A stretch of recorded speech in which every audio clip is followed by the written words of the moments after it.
16-18 হওয়ার দরকার, কিন্তু একেবারে যে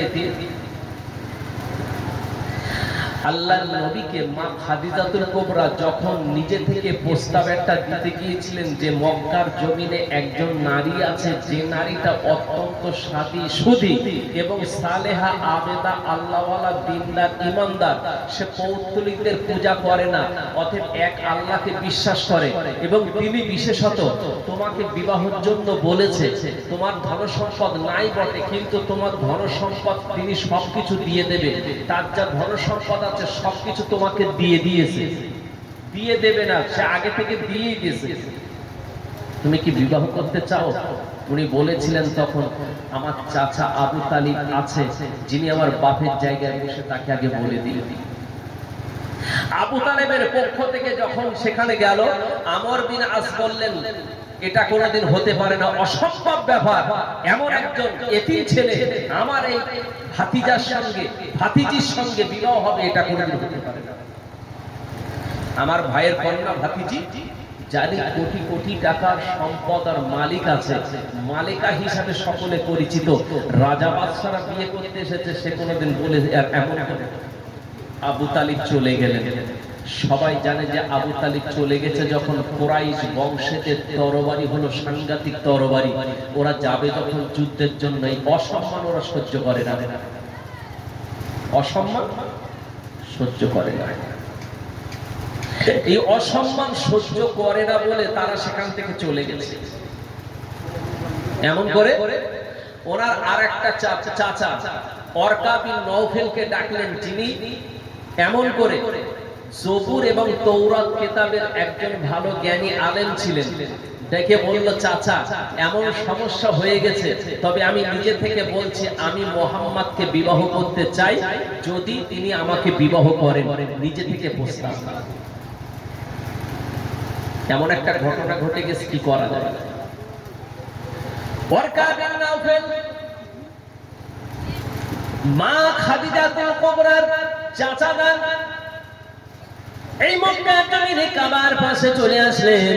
আবু তালেবের সামনে আসার পরে হাত দুখানা ধরে বললেন, ভাই এমন করে একটা সমস্যা ঘটে গেছে, যেটা হলো মা খাদিজাতুল কুবরা আমার ভাতিজি তোমার ভাতিজার বিবাহের জন্য প্রস্তাব দিয়েছিল, কিন্তু আমার ভাই ভুল করে ফেলেছে, মেহেরবানি করে ক্ষমা করে দাও, আর বিবাহটা যেভাবে করা যায় সেভাবে বিবাহটা করে নাও।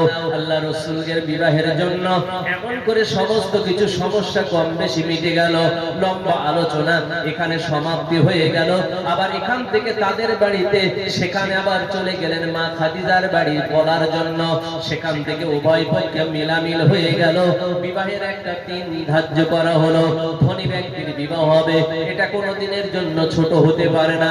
রাজা বাদশারা বিবাহ করবে বলেছিল, যে নারীটা রাজা বাদশার সঙ্গে বিবাহ করলো না, মুহাম্মদ রাসূলুল্লাহকে বড় ভালোবাসলো, ওনাকে বিবাহ করবে বলে তিনি চিন্তা ভাবনা করলো, এই বিবাহটা কোনোদিন ছোট হতে পারে না। এই জন্য বিবাহের সমস্ত ওলিমার প্রস্তুতি নিয়ে নিলেন, মা খাদিজাতুল কুবরা সব প্রস্তুতি নিয়ে নিলেন। বিবাহ শাদী হয়ে গেল। আল্লাহ রাসূলের বিবাহের জন্য 20খানা উট, কটা উট বলেছি? 20খানা উট মোহরানা দিয়েছিলেন।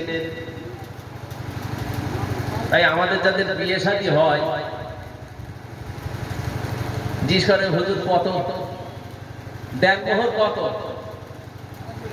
তো বলতেছে কমে কর, কমে কর, বলতে 5000 তো অত, 2200 টাকায় হয় না?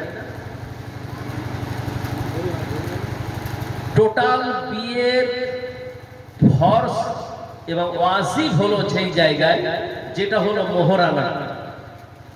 যে মোহরানা দিয়ে স্ত্রীকে ঘরে এনে হালাল বানাতে হয়, লাখ টাকা দিয়ে প্যান্ডেল বানাবে, লাখ লাখ টাকা খরচ করে মানুষকে খাওয়াবে, আর বিয়ে দেওয়ার সময় ছেলের বিয়েতে দেন মোহরটা বাকি রেখে চলে আসবে।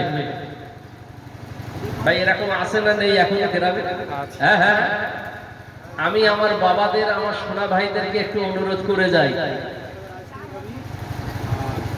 বেঁচে থাকতে যাদের দিনমোহর বা মোহরানা শোধ হয়নি, আপনি বেঁচে থাকতে যে কোনোর বিনিময় মোহরানা শোধ করে দেবেন।